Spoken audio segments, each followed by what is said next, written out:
In the summer of 2011, Texas was burning.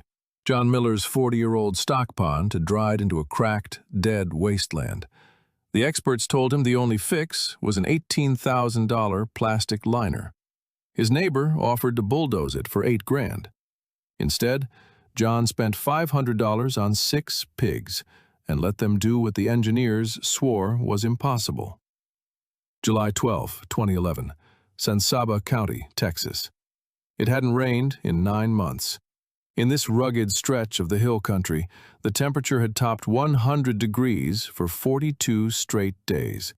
The air tasted of dry cedar, baking limestone, and the bitter dust of dead grass. On the back 40, John's stock pond was completely gone. The black clay at the bottom had shrunk and split into deep, 5-sided fissures, reaching 4 feet into the earth. If you dropped a pocket knife down one of those cracks, you'd never hear it hit bottom. For 40 years, that single pond had watered 50 head of Hereford cattle. Now, it was just a gray crater of baked mud, ringed by parched mesquite trees with leaves the color of brown paper bags. John stood on the rim of the empty basin. He was 72 years old. His skin was weathered like old work boots, his hands thick and stiff from 50 winters of stretching barbed wire. He looked at the dry hole, then back at his 1991 Ford F-250. The sun had long since burned the gloss off the white paint.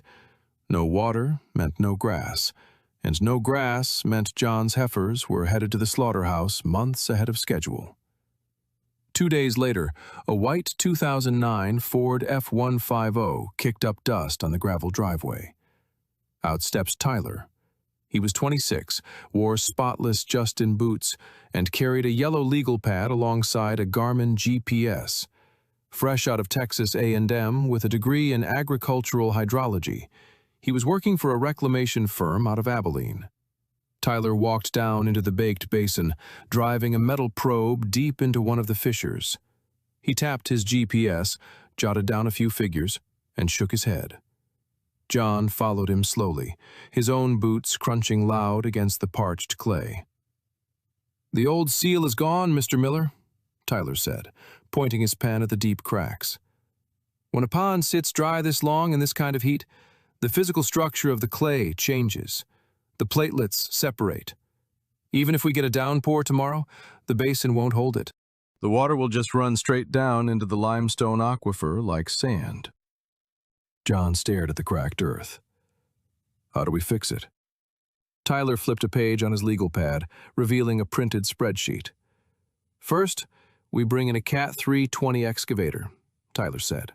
"Scrape off the top 12 inches of loose organic matter. Then we haul in 3 semi-truck loads of sodium bentonite clay from a quarry in Wyoming. We disc that into the soil, but to be absolutely safe, we lay down a 40 mil high-density polyethylene liner, a giant plastic sheet.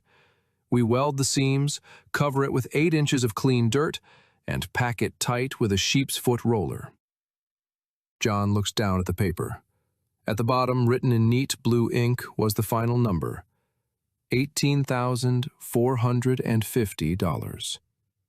John had already turned down his neighbor, Roy Peterson, who had offered to bring his D6 Caterpillar over for a friend rate of $8,000.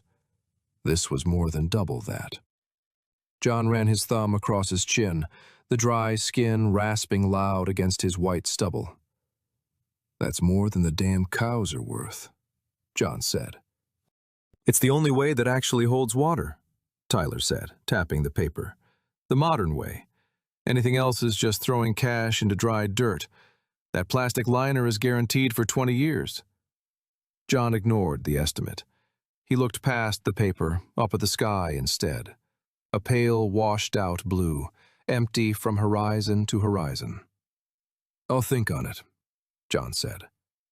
Tyler climbed back into his air-conditioned truck, shifted into gear, and kicked up a plume of white dust as he sped back toward the highway. The paperwork sat on John's kitchen counter. He never made the call. Instead, at sunrise the next morning, John drove 30 miles south to Cherokee. He pulled up to a farm owned by Roy Mitchell, a local who raised heritage hogs. In the shade of a rusted tin barn, John bought 6 Tamworth Berkshire cross feeder pigs.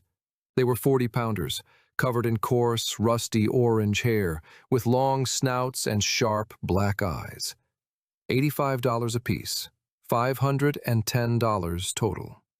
He loaded them into his 16-foot stock trailer.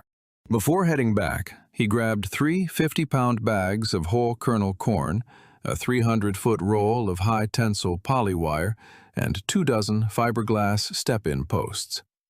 When John pulled into the San Saba County Co-op later that afternoon to buy salt blocks, 3 old-timers were sitting on the weathered green bench out front, nursing black coffee from styrofoam cups. They watched the trailer sway as John parked in the gravel. One of them, a retired derrick hand named Billy, walked over and squinted through the wooden slats. "What you got in there, John?" Billy asked.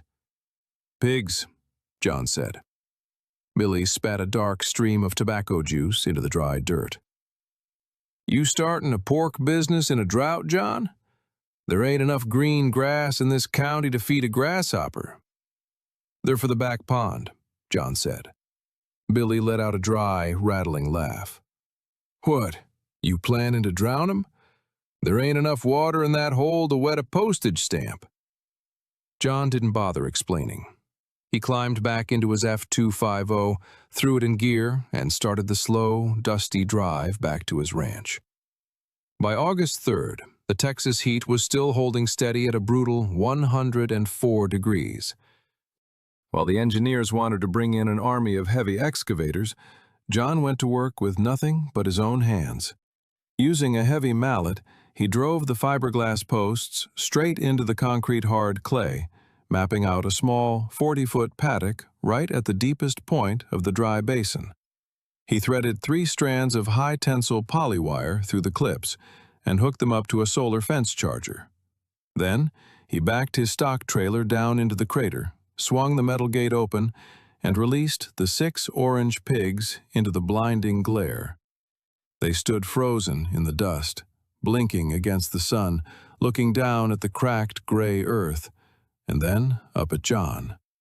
From the bed of his truck, John uncoiled a length of black garden hose, running it down into the paddock from the 300-gallon water tote. He'd filled the tank from his domestic well up by the house.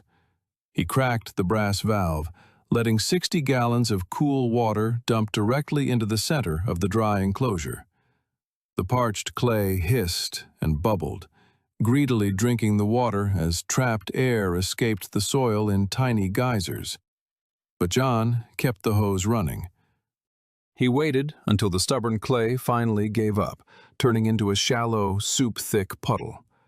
The 6 Tamworth Berkshires didn't need an invitation. They marched straight into the wet spot, sank to their knees, and rolled. Within 10 minutes, their coarse, rust-colored hair was completely caked in thick, protective mud. John cranked the valve shut. He grabbed a 5-gallon bucket of whole kernel corn and slung 2 heavy scoops right into the middle of the muck. The yellow kernels sank instantly, vanishing beneath the gray sludge.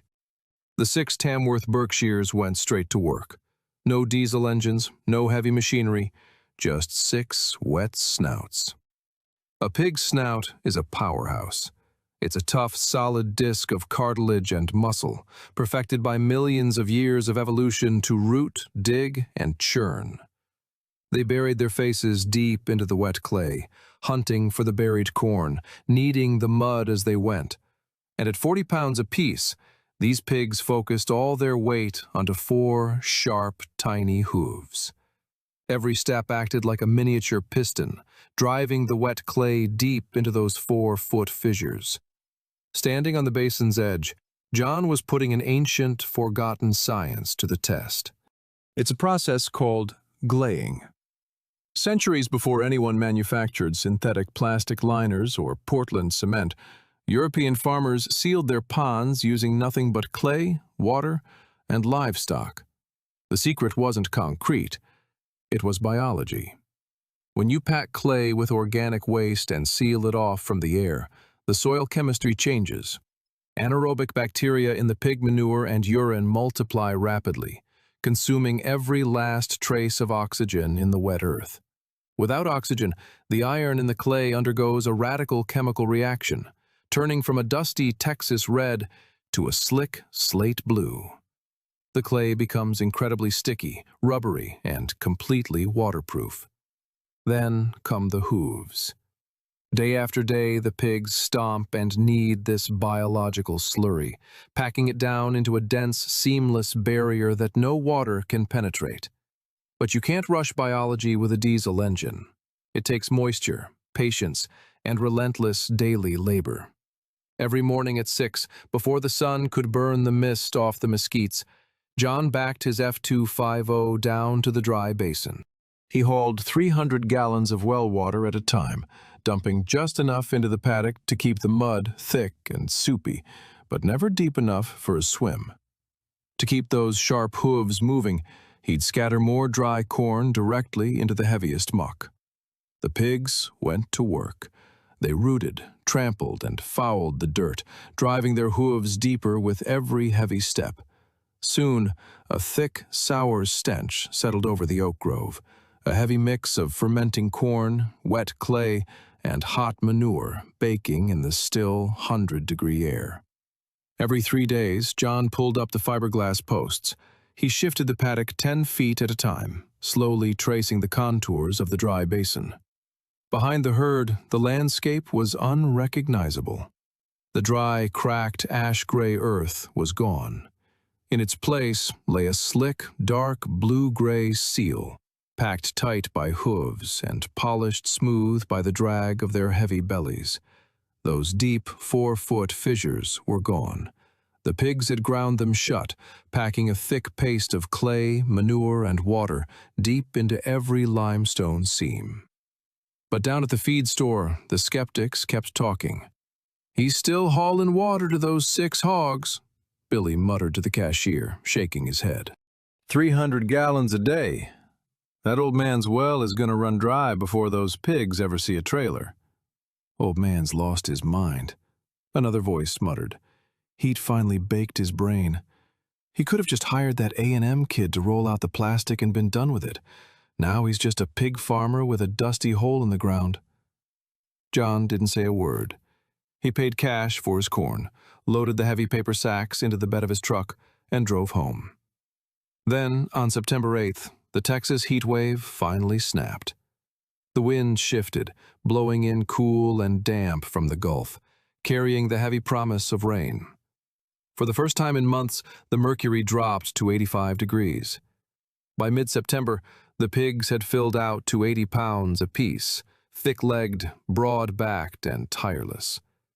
Beneath their hooves, the 80-foot basin was completely unrecognizable. The cracked gray crater was gone. In its place lay a seamless, uniform sheet of blue-gray clay, packed hard as concrete but slick to the touch, like wet soapstone. Their work was done. John packed up his solar charger, coiled the polywire, and loaded the 6 dirty, thriving animals into his trailer. He hauled them down to the livestock auction in Seguin, where they sold for $95 a head. After the yard fees and commission, John walked away with $50 more than his initial investment.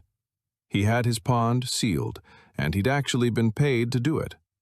But the basin was still empty. Standing on the rim that evening, John looked up. The sky was the color of cold zinc. A dark bank of clouds was rising from the south, heavy and low, swallowing the first stars. The air went dead silent.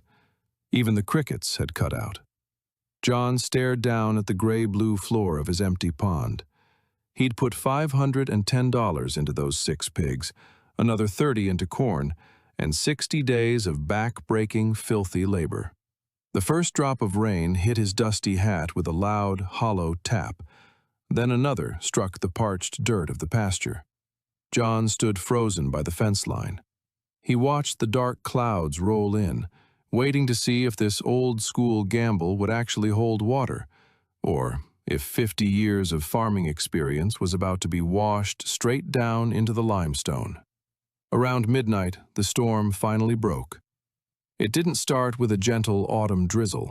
It hit all at once, a heavy, punishing deluge, thick with the sharp electric smell of wet dust and ozone. By 2 in the morning, the downpour was hammering the tin roof of the farmhouse with a deafening, relentless roar. John didn't even try to sleep.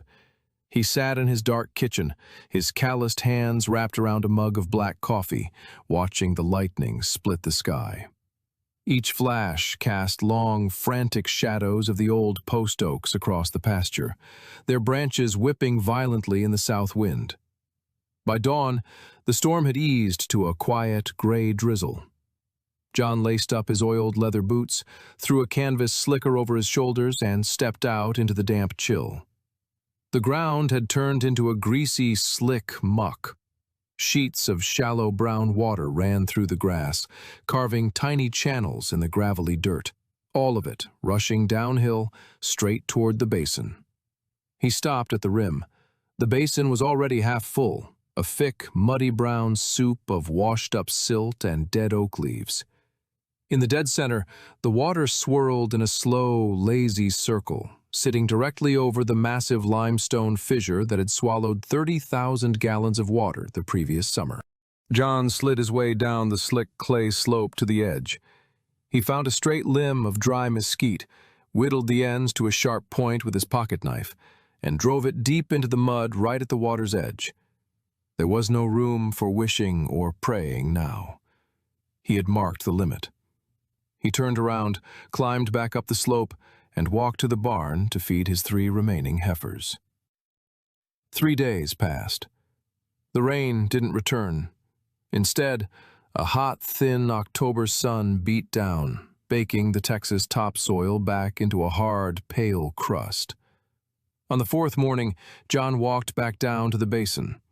Before the pigs, a single day of dry weather was all it took for the fractured limestone underneath to drain the pond completely. The water would have vanished like it was poured straight through dry gravel. He stood at the edge, staring down at the mesquite stake. The water line hadn't budged. Aside from a fraction of an inch lost to the dry wind, the level sat exactly where he'd marked it. The bottom was holding. To the untrained eye, the pond looked like nothing more than a muddy hole in the dirt. But beneath that brown water, the soil was actively changing. Those 6 Tamworth Berkshire pigs hadn't just packed the clay, they had completely transformed it. With every step, their sharp, split hooves delivered over 200 pounds of pressure per square inch, punching the native clay deep into the fractured limestone. But the real magic was biochemical. Stamped deep into the decaying corn husks and wet clay, the pigs' manure and urine triggered a massive bloom of anaerobic bacteria. This biological slurry starved the soil of oxygen, reducing the iron compounds in the clay and turning the crumbly earth into a sticky, blue-gray, self-sealing membrane that no water could penetrate. It was an ancient technique, used by European farmers centuries before the first diesel engine was ever built. And it had cost John just $510.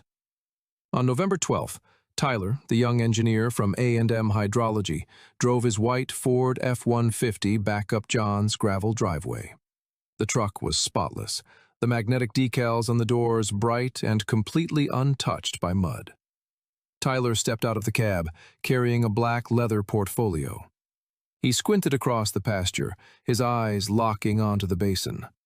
The dry, cracked wasteland was gone. In its place sat deep, still water, reflecting the crisp autumn sky.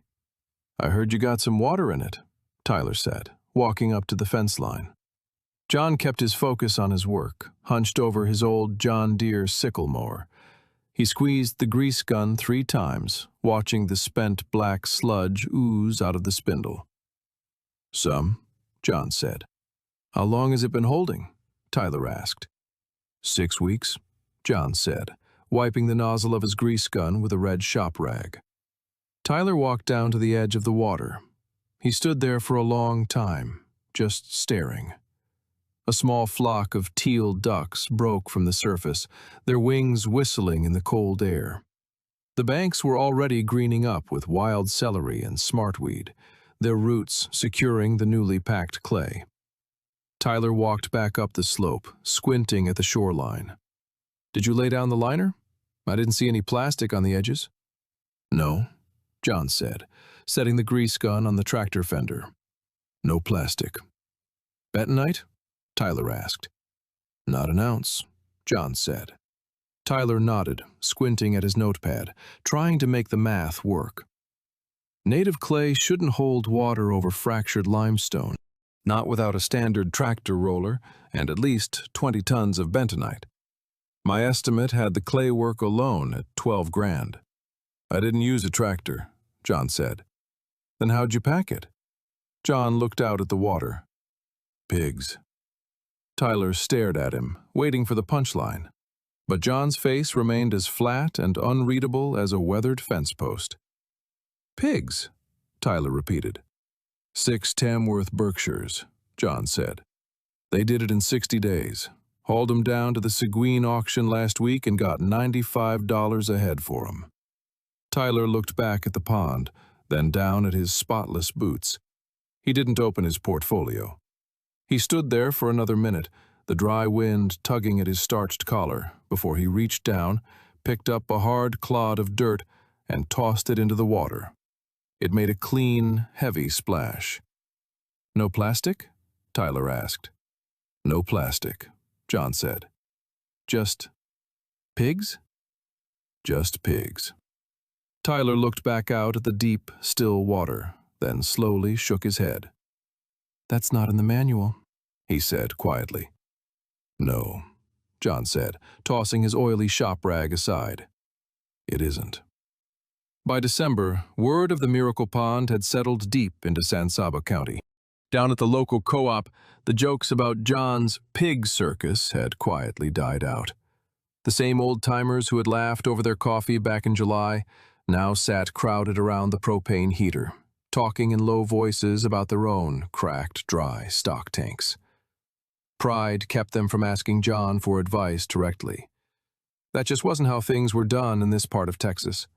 Instead, they'd ask him about the current market price of feeder pigs, how many bags of corn he'd gone through, or exactly how many weeks he'd left those hogs to root in the mud. One cold afternoon, Roy Peterson, the neighbor who'd offered his D6 bulldozer for that $8,000 friend rate, pulled his old blue Chevy onto the gravel shoulder of the county road. He left the engine idling, walked to the back of his truck, and leaned against the tailgate. For 10 long minutes, he just stood there in the biting wind, staring across the fence, watching the water. John was out by the barn. They didn't speak, just exchanged a single, slow nod across 300 yards of dormant winter grass. By the winter solstice, John's 14-year-old grandson, Caleb, came out to help haul square bales to the remaining heifers. Caleb had his father's quiet eyes and the long, awkward limbs of a boy halfway to being a man. With the truck unloaded, the two of them walked up to the rim of the pond. The air was sharp and clean, carrying the distant scent of cedar smoke from a neighbor's chimney. The water was deep and perfectly still, holding a thin, fragile skin of ice along the edges. Caleb kicked a loose chunk of limestone into the dry weeds. "Grandpa, why did those engineers want you to use the plastic?" John kept his hands buried deep in his heavy canvas coat, staring at the dark reflection of the sky. "Because plastic is fast," John said. "It makes sense on a spreadsheet. You buy it, you roll it out, you bury it. You don't have to wait on the sky, and you don't have to feed it." "Then why didn't you do it?" John looked down at the dark, glass-smooth water. "Because plastic doesn't heal," John said. "You get a little shift in the limestone underneath, or a wild boar steps in the wrong spot, and that liner tears. And once it tears, you've just buried $18,000 of garbage in the mud. The only way to fix it is to bring in the heavy steel, dig the whole damn thing up, and start over." He knelt, pressing his thick, calloused fingers against the cold mud at the water's edge. But this clay? What those pigs did? They built something that actually lives, John said. Plants can root in this. Crawfish can burrow in it. When the earth shifts, the clay just bends and heals itself. It's worked that way since the dawn of time. The modern way is to fight the land until your bank account runs dry. The old way? You just let the land do the heavy lifting. You just have to have the patience to let it work. He stood up, his stiff knees popping in the quiet winter air. "Come on," John said, turning back toward the house. "Your grandmother's got the stove going." They walked back toward the warm glow of the farmhouse, their boots crunching on the frozen pasture grass. Behind them, the pond lay quiet in the gathering dark, a deep, permanent oasis of water, held in place by nothing more than native clay, the memory of 6 pigs and 60 days of patience. For decades, we've tried to asphalt and plastic wrap our way out of nature's problems. But sometimes, the most sophisticated engineering in the world is the kind that has hooves and a snout. If we're ever going to truly thrive on this land, we have to stop trying to conquer it and start learning how to listen to it. Modern problems don't always need modern solutions. Sometimes the old ways are just waiting for us to remember them. If you want to discover more stories of forgotten wisdom and the people reclaiming the land without corporate machinery, make sure to hit that subscribe button. And I want to hear from you. Would you have risked $500 on 6 pigs or paid the contractor? Let me know in the comments below, and I'll see you in the next story.